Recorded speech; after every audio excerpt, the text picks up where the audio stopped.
बच्चों, कैसे हैं आप सब। मैं नेहा राजवंशी क्लास 12 की आज की हमारे इस इंग्लिश क्लास में आप सबका स्वागत करती हूं। तो बच्चों, हम विस्तास बुक का चैप्टर 7 पढ़ रहे हैं जिसका नाम है events, ties and O level. और बच्चों, चैप्टर में हमने लास्ट में पढ़ा था कि फाइनली गवर्नर को इवेंट्स का प्लान समझ में आ जाता है। फाइनली अब जेल में हर किसी को पता होता है कि क्या प्लान था, इवेंट्स कैसे भागा, और सबको पता चल जाता है कि जो व्यक्ति पहले मैक्लेरी बन के बाहर गया था वो इवेंट्स नहीं था, वो वही व्यक्ति था जो कि सुबह मैक्लेरी के वेश में आया था, बल्कि वो व्यक्ति जो कि मैक्लेरी बन के घायल पड़ा हुआ था अंदर, वो एक्चुअल में रियल इवेंट्स था जिसे कि गवर्नर ने खुद ने जेल से बाहर जाने दिया था। तो ये बात बच्चों अब सबको पता चल जाती है कि गवर्नर के सामने ही इवेंट्स वहां से भागा था और गवर्नर को भी बिल्कुल डाउट नहीं होता है कि जिसे वो भेज रहे हैं वो इवेंट्स है। तो अब सबको पता चल जाता है। गवर्नर भी बहुत शॉक्ड थे कि कैसे उन्हें पता नहीं चला, कैसे इवेंट्स को उन्होंने अपने सामने ही जेल से बाहर जाने दिया। तो बच्चों, अब आगे क्या होता है। इवेंट्स जेल से भाग चुका है, अब वो भाग के कहाँ गया है, क्या वो आगे करने वाला है और क्या गवर्नर अब भी कुछ करते हैं उसे पकड़ने के लिए, हम जानेंगे। चलिए स्टार्ट करते हैं। The fish and chips were delicious, and after a gentle stroll round the center of Chipping Northern, Evans decided to return to the hotel and have an early night। तो बच्चों, Evans अब jail से finally भाग चुका है और जो उसका प्लान था उसी के अकॉर्डिंग अब वो एक जगह, एक होटल में जा चुका है। तो अब वो अपनी फ्रीडम इंजॉय कर रहा है, अपनी आज़ादी को वो अच्छे से इंजॉय कर रहा है। तो उसने डिनर में क्या खाया, उसने फिश खाई थी और कुछ चिप्स खाए थे। तो वो इतने टाइम बाद इतने टाइम से वो जेल में बंद था, जेल का खाना खा रहा था। तो अब बच्चों वो फ्री था, अपनी फ्रीडम एंजॉय कर रहा है, एक होटल में रह रहा है, तो होटल का खाना वो खा रहा है। तो उसने जो खाना खाया था होटल में वो उसे बहुत ही डिलीशियस लगा, बहुत ही टेस्टी लगा था। और खाना खाने के बाद वो एक जेंटल स्ट्रॉल पे चला गया था। स्ट्रॉल कहते हैं वॉक। तो थोड़ी सी वॉक करने वो चला गया था। कहाँ पर, वो कहाँ पे रुका हुआ था, चिपिंग नॉर्दर्न जगह थी, वहाँ वो रह रहा था। तो उस जगह का जो सेंटर पॉइंट था वहां तक वो वॉक करने के लिए चला गया। और जब उसने वॉक पूरी कर ली तब उसने डिसाइड किया कि अब वो वापस अपने होटल चला जाता है जहां वो रुका हुआ था, वहां उस होटल में वो वापस आ जाता है ताकि वो अर्ली नाइट यानी जल्दी सो पाए। तो बच्चों, अब वो एक होटल में जा चुका है और ये होटल कहाँ है, चिपिंग नॉर्दर्न एक जगह है, वहाँ ही रुका हुआ था। तो इसने बहुत अच्छा खाना खाया, अपना डिनर एंजॉय किया, उसके बाद ये वॉक करने चला गया। अभी बिल्कुल फ्री है, इसे किसी का डर नहीं है, ये बहुत दूर आ चुका था तो इसे बिल्कुल डर नहीं था पुलिस का। ये आराम से अपनी आज़ादी एंजॉय कर रहा है, वॉक कर रहा है और ये चाहता था कि जल्दी सो जाए। तो ये टाइमली वापस से अपने होटल आ जाता है।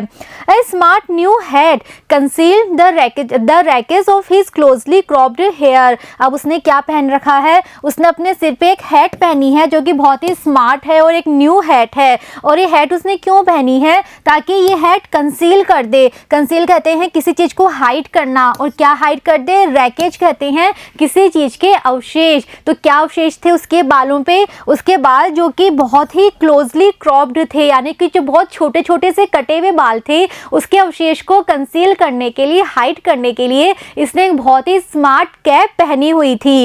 And he kept it on as he walked up to the reception desk of the Golden Lion. तो बच्चों, ये कौन से होटल में रुका हुआ था, इसके होटल का नाम था गोल्डन लायन। तो वही हैट पहन के ये चलता है कहाँ तक, रिसेप्शन डेस्क तक ये जाता है गोल्डन लायन होटल के। तो बच्चों, इसने एक हैट पहनी हुई है। और अगर हम थोड़ा सा चैप्टर वापस से रिकॉल करें तो हमें पता है कि हमने स्टार्टिंग में पढ़ा था कि इसके बाल कैसे थे, लंबे थे, वेवी थे, घुंघराले बाल थे थोड़े, जो कि जैक्सन को बिल्कुल भी पसंद नहीं थे। और बच्चों, हमने एक और चीज़ पढ़ी थी कि जैक्सन ने इसको कहा था कि ये अपनी बॉबल हैट हटा दे। बॉबल हैट हमें पता है कैसी होती है, जिसके ऊपर एक बॉम बॉम बना हुआ होता है। लेकिन तब इसने क्या किया था, इसने जैक्सन को इमोशनल कर दिया था। इसने कहा था कि ये हैट मेरे लिए बहुत लकी है, मेरा लकी चार्म है, तो एग्जाम के टाइम मैं इसे नहीं हटाना चाहता। और जैक्सन मान गया था। तो बच्चों, वो हैट कोई लकी हैट नहीं थी, वो लकी चार्म नहीं थी, बल्कि ये हैट इसलिए नहीं हटाना चाहता था क्योंकि इसको अपने बाल काटने थे और ये नहीं चाहता था कि किसी को पता चले कि ये अपने बाल काट चुका है।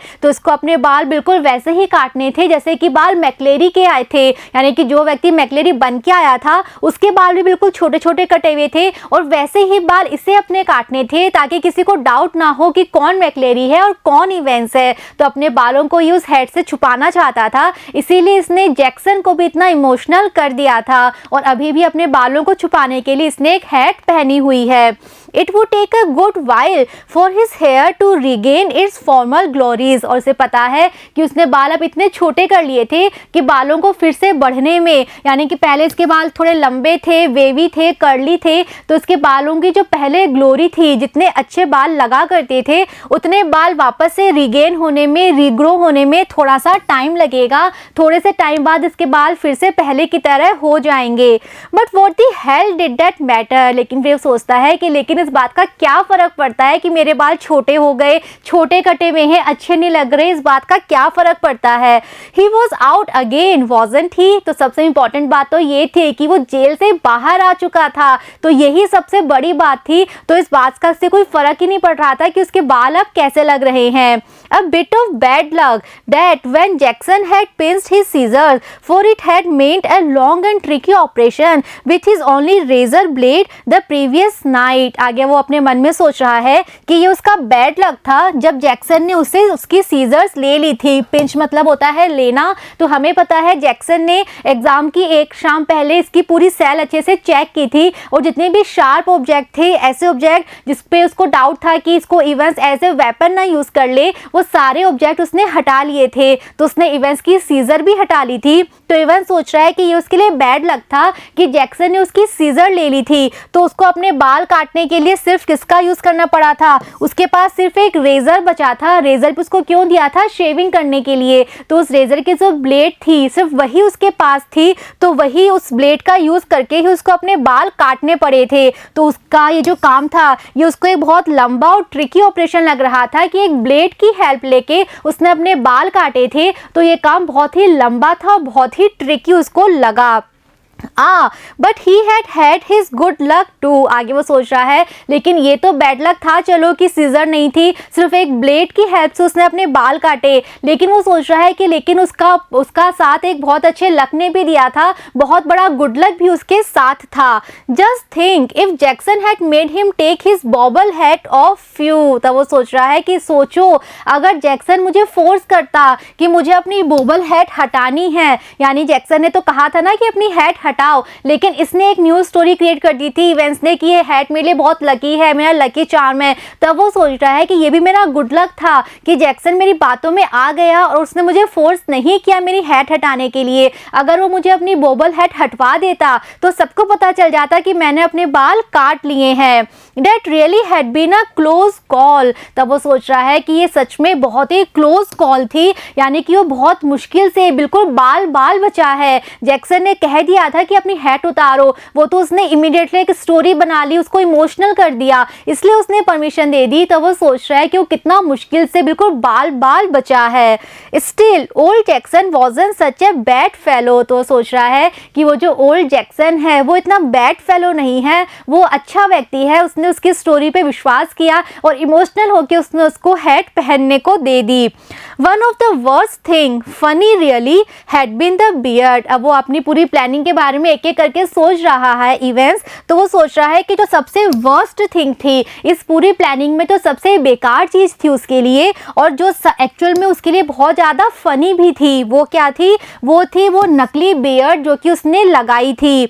He had always been allergic to stinking plaster and even now his chin was irritatingly sore and red। तो सोच रहा है कि उसकी स्किन हमेशा से बहुत ज़्यादा सेंसिटिव रही है, इसीलिए वो बहुत ज़्यादा एलर्जिक है किसी भी स्टिंकिंग प्लास्टर, यानी कि कोई भी ग्लू जब वो अपनी स्किन पे लगाता है, किसी भी तरह को का चिपकाने वाला कोई भी ग्लू जब वो लगाता है तो उसकी स्किन पे हमेशा एलर्जी हो जाती है। और इस बार भी जब उसने वो नकली बियर्ड लगाई थी किसी ग्लू की हेल्प से, तो उसको इस बार वापस से एलर्जी हो गई थी। और उसकी जो चिन थी, तो बियर्ड कहाँ लगाते हैं, चिन पे लगाते हैं, तो उसकी जो चिन थी वो अभी भी बहुत ज़्यादा सोर थी और बहुत ज़्यादा रेड थी। सोर कहते हैं पेनफुल। तो उसको अपनी चिन में अभी भी दर्द हो रहा था, बहुत ज़्यादा इरिटेशन हो रही थी और उसकी चिन अभी भी बहुत ज़्यादा रेड थी। तो उसको लग रहा है इस प्लानिंग का सबसे वर्स्ट पार्ट ये था कि उसको ये नकली दाढ़ी लगानी पड़ी, उसे ग्लू का यूज़ करना पड़ा। The receptionist wasn't the same girl who had booked him in but the change was definitely for the better. तब वो रिसेप्शन डेस्क तक आ चुका है, तो जब वो वहाँ पहुँचता है और देखता है रिसेप्शनिस्ट को, तो वो नोट करता है कि अब जो ये रिसेप्शनिस्ट है ये वो गर्ल नहीं है जो कि मॉर्निंग में थी, जिसने कि उसके लिए यहाँ पर रूम बुक किया था। यानी कि अभी तक यहाँ पर रिसेप्शन डेस्क पे एक दूसरी गर्ल बैठी हुई थी, लेकिन अब जब वो अपनी वॉक के बाद वापस आता है तो वो देखता है कि गर्ल चेंज हो चुकी है, अब कोई दूसरी गर्ल यहाँ पर बैठी है। लेकिन फिर वो रियलाइज करता है कि ये जो चेंज हुआ है ये चेंज अच्छे के लिए हुआ है। जो गर्ल अब आई है वो पहले वाली से उसको ज़्यादा अच्छी लग रही थी। एज ही कलेक्टेड हिज की he gave her his best smile, told her he wouldn't be bothering with breakfast, ordered the Daily Express and asked for an early morning call at 6:45 AM। तो जब वो रिसेप्शन बोर्ड पे आता है, desk पे आता है, अपनी की वहाँ पे अपनी रूम की वहाँ से कलेक्ट करता है, और जब वो उसको देखता है रिसेप्शनिस्ट को, तो उसको देख के वो अपनी बेस्ट स्माइल देता है, बहुत अच्छी स्माइल वो उसको देता है। इसके बाद वो उस रिसेप्शनिस्ट को बताता है कि उसको मॉर्निंग में ब्रेकफास्ट नहीं चाहिए, वो ब्रेकफास्ट के लिए बिल्कुल परेशान नहीं होना चाहता। वो ऑर्डर देता है कि उसको नेक्स्ट मॉर्निंग डेली एक्सप्रेस जो न्यूज़पेपर आता है वो उसके रूम तक पहुंचा दिया जाए, और कहता है कि अर्ली मॉर्निंग उसे एक वेकअप कॉल दी जाए। कितने बजे? 6:45 AM, यानी 6:45 उसे एक मॉर्निंग कॉल उसके रूम में दी जाए। Tomorrow was going to be another busy day. तो मॉर्निंग में जल्दी उठना चाहता था क्योंकि नेक्स्ट डे भी उसके बहुत सारे प्लान थे आगे कि यहाँ से उसको कहाँ जाना है, क्या करना है। तो नेक्स्ट डे भी उसके लिए काफ़ी बिजी होने वाला था, तो वो मॉर्निंग में थोड़ा जल्दी उठना चाहता था। He whistled softly to himself as he walked up the broad stairs। तो अब उसने अपनी रूम की ले ली है, अब वो चलते चलते अपने रूम तक जा रहा है, स्टेयर्स का यूज़ कर रहा है। और जब वो स्टेयर्स पे चल रहा था, चलते चलते वो बहुत ही सॉफ्टली विसल कर रहा है। He had sort of liked the idea of being dressed up as a minister dog collar and everything। अब बच्चों अभी भी उसके माइंड में सारी प्लानिंग चल रही है कि उसने कैसे प्लान बनाया, कैसे प्लान को एग्जीक्यूट किया, किस तरह से वो जेल से भागने में सफल रहा। तो सारी बातें उसके माइंड में चल रही है, और उसे लग रहा है कि जो प्लान था कि वो मिनिस्टर की तरह कपड़े पहने, जिस तरह मिनिस्टर का कॉलर होता है, क्लरिकल कॉलर जिसे डॉग कॉलर भी कहते हैं, उस तरह से वो भी ड्रेसअप हो, ये सारा आइडिया कितना अच्छा था। Yes, it had been a jolly good idea for McClary to wear two black fronts, two collars। तो बच्चों अब हमें पता चल रहा है कि वो एक्स्ट्रा कपड़े आए कहाँ से थे, इवेंस के पास वो कपड़े कैसे आए थे। तब वो सोच रहा है कि वो व्यक्ति जो कि मैक्लेरी बन के आया था, जो कि रियल मैक्लेरी नहीं था, इवेंस का फ्रेंड ही था, वो पहन के आया था क्या? वो 2 ब्लैक फ्रंट्स पहन के आया था और 2 कॉलर पहन के आया था। तो जो पार्सन की ड्रेस होती है, एक शर्ट होती है जिस पे क्लरिकल कॉलर होता है, और उसने एक ब्लैक कलर का ओवरकोट पहना था, तो वो एक्चुअल में 2 कपड़े पहन के आया था, 2 पेयर पहन के आया था, 2 शर्ट पहनी हुई थी, 2 ओवरकोट पहने हुए थे, इस तरह से वो आया था। But that top collar, phew, it had kept on slipping off the back stud, and there had been that one panicky moment when McClary had only just got his hand up to his neck in time to stop the collars springing apart before Stephens। तो अब वो वापस से सारी planning के बारे में सोच रहा है। अब वो सोच रहा है कि वो मैक्लेरी जो था वो 2 कॉलर पहन के आया था, 2 ब्लैक फ्रंट पहन के आया था, लेकिन वो जो टॉप कॉलर था वो कितनी ज़्यादा प्रॉब्लम दे रहा था। ऐसा क्यों था? क्योंकि वो जो टॉप कॉलर था वो बार बार स्लिप हो रहा था, यानी कि जो कॉलर था वो पीछे की तरफ से बैक स्टड यानी पीछे से वो बंधा हुआ था किसी क्लिप के द्वारा, तो वहाँ से वो बार बार स्लिप हो रहा था। अब उसने एक के ऊपर एक 2 कॉलर पहने थे, तो जो ऊपर वाला कॉलर था वो अच्छे से बंद नहीं हुआ था, वो बार बार स्लिप हो रहा था। और एक बार तो ऐसा पैनिकी मोमेंट आ गया था, एक बार तो इतने ज़्यादा पैनिक हो गए थे, इतने ज़्यादा डर गए थे, क्योंकि ऐसा लगा कि जब स्टीफन्स हमने पढ़ा था कि वो बार बार पीप होल में से आके देख रहा था कि अंदर क्या हो रहा है, सब चीज़ें ठीक है ना। तो एक बार जब स्टीफन्स पीप होल में से देखने के लिए आया था, तब एक बार उसका कॉलर जो था वो बिल्कुल स्लिप होने वाला था स्टीफन्स के सामने ही। तो वो तो बिल्कुल पैनिकी मोमेंट था। अगर स्टीफन्स के सामने स्लिप हो जाता, स्टीफन्स देख लेता कि कॉलर स्लिप हो गया है और अंदर एक और कॉलर है, तो स्टीफन्स को पता चल जाता है कि ये 2 कॉलर पहन के आया है, यानी कि 2 शर्ट्स पहन के आया है, तो स्टीफेंस को सारी बातें पता चल जाती। तो कितना पैनिकी मोमेंट था वो जब स्टीफेंस के सामने कॉलर स्लिप होने ही वाला था। They had caught their little problem worked out all right, though a pen stuck in the mouth whenever the evil eye had appeared at the peephole। आगे Evans सोच रहा है कि ये जो प्रॉब्लम थी कि स्टीफेंस बार बार आके देख रहा है और कॉलर जो है वो बार बार स्लिप हो रहा है मैक्लेरी का, तो इस प्रॉब्लम को भी उन्होंने वर्कआउट कर लिया था। इस प्रॉब्लम का सोल्यूशन भी उन्होंने ढूंढ लिया था। और क्या सोल्यूशन था उनके पास? वो जो इविल आई थी, इविल आई किसको कह रहे हैं? ये स्टीफेंस को कह रहे हैं, क्योंकि स्टीफेंस इनके लिए इविल आई की ही तरह था। स्टीफेंस बार बार पीपहोल में से देख रहा था, तो ये स्टीफेंस को इविल आई कह रहे हैं। तो वो सोच रहा है कि वो इविल आई, यानी कि जब स्टीफन जितनी बार भी पीपहोल में आता था, और इवेंस हमें पता है ये लोग सेल में कैसे बैठे हुए थे, जो इवेंस था उसका फेस कहाँ था? डोर की तरफ था। तो इवेंस को हर बार दिखता था कि स्टीफेंस कब आ रहा है, कब देख रहा है। तो जैसे इवेंस को पता चलता है कि स्टीफेंस आ रहा है देखने के लिए, वो तुरंत क्या करता? वो अपना पेन अपने मुंह में स्टक कर लेता, दबा लेता। तो बच्चों हमने चैप्टर में पढ़ा था पहले कि स्टीफन जितनी बार भी पीप होल में से देखता था अंदर, हर बार इवेंस कैसे बैठा हुआ होता था? अपना पेन अपने दांतों के बीच में, अपने लिप्स के बीच में लेकर बैठा हुआ होता था। तो ये भी इनकी प्लानिंग का पार्ट था, क्योंकि इवेंस का फेस था डोर की तरफ, तो उसे पता चल जाता था हर बार कि स्टीफन कब आ रहा है। और जैसे ही वो आ रहा होता था, वो अपना पेन अपने मुंह में ले लेता था। तो वो सिग्नल था मैक्लेरी के लिए कि स्टीफन आ गया है, ताकि वो अपने कॉलर को छेड़े ना, कॉलर अपना ठीक कर ले, ताकि उसका कॉलर बिल्कुल भी स्लिप ना हो जाए स्टीफन के सामने।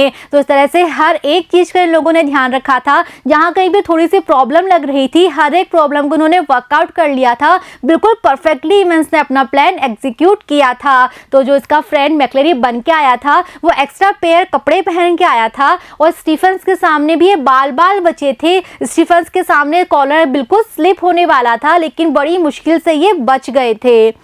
Easy, but all that feeding about under the blanket with the black front and the stud at the back of the collar, that had been far more difficult than they would ever bargain for। आगे वो कह रहा है कि ये काम तो चलो फिर भी easy था, कि स्टीफन से हमने किस तरह से अपने आप को बचाया, वो काम तो फिर भी easy था। लेकिन जो सबसे टफ काम था, ever bargain for, यानी ऐसा काम जो हमने आज तक नहीं किया था, सबसे जो टफ काम था इस पूरे प्लान का, वो काम क्या था? वो काम था ब्लैंकेट के अंदर कपड़े पहनना। यानी हमने पढ़ा था ना कि इवेंस ने कहा था कि बहुत ठंड हो रही है, उसने अपना ब्लैंकेट ले लिया था। तो ब्लैंकेट उसने क्यों लिया था? ब्लैंकेट ओढ़ने के बाद उसने अंदर ही अंदर वो कपड़े पहन लिए थे जो मैक्लेरी ने इसको दिए थे, जिसमें वो ब्लैक कलर का ओवरकोट था और वाइट कलर की शर्ट थी जिसपे क्लरिकल कॉलर लगा हुआ था। तो कपड़े उसने कैसे पहने थे? ब्लैंकेट ओढ़ने के बाद अंदर ही अंदर उसने पहने थे। तो वो सोच रहा है कि सबसे टफ पार्ट तो वो था जब ब्लैंकेट के अंदर उसको कपड़े थे, वो ब्लैक फ्रंट पहनना था और वो कॉलर पहनना था, और कॉलर पहनने के बाद उसको बैक साइड से क्लिप के थ्रू बांधना भी था। ये काम सबसे ज्यादा डिफिकल्ट था, इतना डिफिकल्ट जितना हमने आज तक कभी करा ही नहीं है, कभी सोचा ही नहीं है। इतना डिफिकल्ट ये काम था कि ब्लैंकेट ऊपर से कवर करके अंदर से कपड़े पहनना, और वो भी तब जब स्टीफन हर एक मिनट में आके बार बार देख रहा था। Everything else had gone beautifully smoothly though। तो सोच रहा है कि सबसे टफ काम था ब्लैंकेट ओढ़ के अंदर ही अंदर कपड़े पहनना, लेकिन उसके अलावा जो बाकी पूरी प्लानिंग थी वो बहुत अच्छे से, बहुत स्मूथली हो गई थी। उसमें कहीं कोई प्रॉब्लम नहीं हुई, आराम से सारा प्लान एग्जीक्यूट हो गया था। सिर्फ सबसे टफ पार्ट वही था जब ब्लैंकेट कवर करके अंदर ही अंदर कपड़े चेंज करने थे। In the car he had found everything they had promised him. और जहाँ कार्टर ने इसको छोड़ा था एग्जामिनेशन बोर्ड पे, वहां पे एक कार इसको लेने आई थी। उस कार में बैठ के ही यहाँ इस होटल तक आया था। तो वो जो कार थी, उस कार के अंदर उससे वो सब कुछ मिला था जो कि इसके फ्रेंड ने प्रॉमिस किया था कि तुम्हें कार में मिलेगा। तो कार में इसको क्या क्या मिला था? सोप मिली थी, वाटर मिला था, जिसके द्वारा इसने अपनी नकली दाढ़ी निकाली, अपना फेस क्लीन किया। जो उसके खून आ रहा था, इतना खून बह रहा था, तो उसने अपना फेस अच्छे से क्लीन किया। इसको कपड़े मिले, क्योंकि इसके सारे कपड़े ब्लड में बिल्कुल गीले हो चुके थे, उन सब पे एक ब्लड आ चुका था। तो इसको नए क्लीन कपड़े मिले, और सबसे इंपॉर्टेंट इसको क्या मिला? मैप मिला। Yes, the map of course. तो सबसे इंपॉर्टेंट था मैप, क्योंकि यहाँ तक आने के लिए इसको मैप की जरूरत थी। मैप को देखकर, मैप को पढ़ के ही ये यहाँ होटल तक पहुंचा था। The Ordnance Survey map of Oxfordshire. He had got some good friends, some very clever friends. Christ तो वो सोच रहा है कि वो मैप को पढ़ के ही, जो ऑर्डिनेंस सर्वे मैप होता है, तो ये बच्चों ये ऐसा मैप होता है जिसमें पूरी डिटेल होती है, डिटेल के साथ एक एक चीज़ इस मैप में शो की जाती है। तो जो ऑक्सफोर्डशायर का मैप था, ऑर्डिनेंस सर्वे मैप, उसकी हेल्प से ही ये यहाँ इस होटल तक पहुँचा था। तो वो सोच रहा है कि उसने सच में बहुत अच्छे फ्रेंड्स बनाए हैं, बहुत अच्छे फ्रेंड्स हैं उसके, जो कि बहुत ही क्लेवर भी हैं। उन्होंने ही इतना अच्छा प्लान बनाया और इतनी उसकी हेल्प करी कि वो जेल से भाग पाया और यहाँ इतना सेफली वो पहुँच पाया। He unlocked his bedroom door and closed it quietly behind him. अब यही बातें सोचते सोचते वो स्टेयर चढ़ चुका है, अपने रूम के सामने वो पहुंच चुका है। उसने अपना रूम अनलॉक किया, जो एक की लेकर आया था उस की से इसने अपना रूम खोला, अंदर जाता है और फिर चुपचाप वापस से अपना गेट रूम का वो बंद कर देता है। तो अब इवेंस होटल में अपने रूम के अंदर था। And then stood frozen to the spot like a man who had just caught a glimpse of the Gorgon. और जैसे ही वो रूम के अंदर जाता है, अचानक से क्या होता है, वो ऐसे खड़ा हो जाता है जैसे कि वो फ्रोजन हो गया हो, जैसे कि वो बिल्कुल जम गया हो, एक स्टैचू बन गया हो। वो इस तरह से खड़ा हो जाता है और बिल्कुल कैसे, बिल्कुल उस व्यक्ति की तरह जिसने गॉर्गोन की एक झलक देख ली हो। तो बच्चों गॉर्गोन आप यहाँ पे देख सकते हैं, इस लेडी को गॉर्गोन कहा जाता है और ऐसी मान्यता है कि जो भी इसे देख लेता है, जो भी इसकी एक झलक देख लेता है, वो पत्थर का बन जाता है, वो स्टैच्यू हो जाता है। तो जब इवेंस अपने रूम में पहुँचता है, रूम में पहुँच के जब वो गेट बंद करता है, अंदर जाता है, तो अंदर जाते ही उसने ऐसा कुछ देख लिया कि वो बिल्कुल स्टैच्यू बन जाता है, ऐसे खड़ा हो जाता है कि जैसे वो बिल्कुल जम गया हो, बिल्कुल उस व्यक्ति की तरह, जो कि कब हो जाता है, जिसने गॉर्गोन की एक झलक देख ली हो, जिस तरह से वो पत्थर का बन जाता है। इवेंस भी बिल्कुल ऐसे हो गया था। तो बच्चों इवेंस ने आखिर ऐसा क्या देख लिया था कि वो इतना शॉक्ड था, जैसे कि एक स्टैच्यू होता है, इस तरह से वो खड़ा हो गया था। Sitting on the narrow bed was the very last man in the world that Evans had expected or wanted to see. तो उसने ऐसा क्या देख लिया था, उस रूम का जो नैरो बेड था, उस बेड के कॉर्नर पे कौन बैठा हुआ था, वो व्यक्ति बैठा हुआ था जिसको इवेंस एक्सपेक्ट करता था, या जिस व्यक्ति को वो देखना चाहता था। कैसे, इस पूरे वर्ल्ड में सबसे लास्ट। तो उसके रूम के अंदर जो बेड था, उस बेड पे वो व्यक्ति बैठा हुआ था, जिस व्यक्ति को इवेंस इस पूरी दुनिया में सबसे लास्ट व्यक्ति होता जिसको वो देखना चाहता था, सबसे लास्ट व्यक्ति था जिसको वो एक्सपेक्ट कर रहा था कि वो देखे।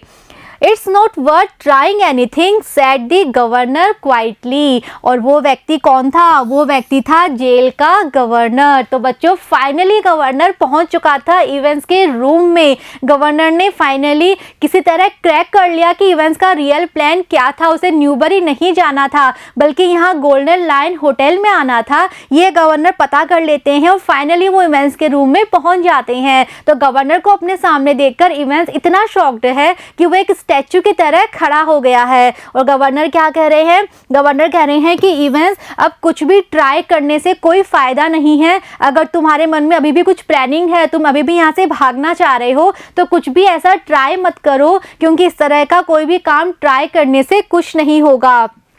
As Evans' eyes darted desperately around the room, और ये बात उन्होंने कब कही, जब इवेंस की जो आंखें थी वो डार्टेड यानी घूम रही थी। अब इवेंस अपनी आईज से रूम में चारों तरफ देख रहा था, डेस्परेटली यानी बहुत तेजी से, बहुत ज़्यादा चिंता के साथ, बहुत ज़्यादा वरी के साथ वो इधर उधर पूरे रूम में देख रहा है कि अब मैं क्या करूँ, क्या मैं विंडो से भाग जाऊँ, क्या मैं वहाँ चला जाऊँ। तो पूरे रूम में चारों तरफ देख रहा है। तो गवर्नर कह रहे हैं कि इवेंस अब कुछ भी करने का कोई फायदा नहीं होगा। I have got man all around the place. Governor कहते हैं यहाँ से भागने का तुम सोचना भी नहीं, क्योंकि इस प्लेस के चारों तरफ मेरे आदमी खड़े हैं। पुलिस ने इस पूरी जगह को, इस पूरे होटल के चारों तरफ पुलिस जो है वो फैली हुई है। Well there were only two really, लेकिन एक्चुअल में चारों तरफ पुलिस नहीं थी। गवर्नर के साथ सिर्फ दो व्यक्ति ही आए थे। But Evans needn't know that, लेकिन इवेंस को बताने की जरूरत नहीं है कि दो ही व्यक्ति है। तो गवर्नर ने कह दिया कि कि बहुत सारे व्यक्ति मेरे साथ आए हैं, होटल के चारों तरफ फैले हुए हैं, इसलिए तुम भागने की ट्राई मत करना। He let the words sink in. Woman do. Didn't you think the blonde girl in the reception was rather sweet? आगे गवर्नर कह रहे हैं कि मेरे साथ सिर्फ मैन ही नहीं है बल्कि वुमेन भी है। आगे वो कह रहे हैं कि जो रिसेप्शन बोर्ड पे जो गर्ल थी, तुम्हें क्या ऐसा नहीं लगा कि वो कुछ ज़्यादा ही स्वीट है? जो ब्लॉन्ड गर्ल थी, ब्लॉन्ड कहते हैं बच्चों वो गर्ल जिसके येलोइश बाल होते हैं, गोल्डन कलर के बाल होते हैं। तो यानी गवर्नर कहना चाह रहे हैं कि वो जो गर्ल थी रिसेप्शन डेस्क पे, वो भी पुलिस में ही मिली हुई थी, वो भी गवर्नर की टीम का ही एक मेंबर थी। तो गवर्नर कह रहे हैं कि हमारे साथ तो सिर्फ मैन नहीं बल्कि वुमेन भी है। जो रिसेप्शन डेस्क पे गर्ल थी वो भी हमारी ही टीम में है। और क्या तुम्हें नहीं लगा कि वो कुछ ज़्यादा ही स्वीट थी? इवेंस वर विजिबली शेकन। तो बच्चों, इवेंस ने सच में एक्सपेक्ट नहीं किया था कि गवर्नर उस तक पहुंच पाएंगे। उसके रूम में गवर्नर को बैठे हुए देखकर वो सच में बहुत ज़्यादा शॉक्ड था। तो अभी तक भी वो बिल्कुल शेकन था, वो हिल रहा था, वो कांप रहा था। He sat down slowly in the only chair the small room could offer. तो उस छोटे से रूम में एक तो बेड था जिस पर गवर्नर बैठे हुए थे, उसके अलावा वहाँ पे एक चेयर थी। तो उस चेयर के ऊपर वो फाइनली इवेंस बैठ जाता है and held his head between his hands, और अपना सिर अपने दोनों हाथों के बीच में कर लेता है, अपने दोनों हाथों से अपना सिर वो पकड़ लेता है। For several minutes there was utter silence, और बहुत देर तक दोनों कुछ नहीं बोलते हैं, गवर्नर भी चुप है, इवेंट्स भी चुप हैं। तो बहुत देर तक उस रूम में अटर साइलेंस रहता है, कंप्लीट साइलेंस, पूरी तरह से शांति वहाँ पर रहती है, दोनों ही कुछ भी नहीं बोल पाते हैं। तो बच्चों, फाइनली गवर्नर इवेंट्स का जो एक्चुअल प्लान था वो समझ पाते हैं, उसके प्लान को डिकोड कर पाते हैं, क्रैक कर पाते हैं, और उस तक वो गवर्नर फाइनली पहुंच जाते हैं। और इवेंट्स भी बहुत ज़्यादा शॉक्ड है, उसने सच में एक्सपेक्ट नहीं किया था कि गवर्नर उसे पकड़ लेंगे। तो बच्चों, अब आगे क्या होता है? क्या गवर्नर इवेंट्स को फिर से पकड़कर अपनी जेल तक ले जा पाएंगे, या इवेंट्स के पास अभी भी कुछ प्लान है फिर से अपनी आज़ादी तक जाने का, फिर से एक बार भागने का? क्या इवेंट्स के पास अभी भी कुछ प्लान है? हम जानेंगे जब हम चैप्टर कंटिन्यू करेंगे। See you in the next video. Thank you.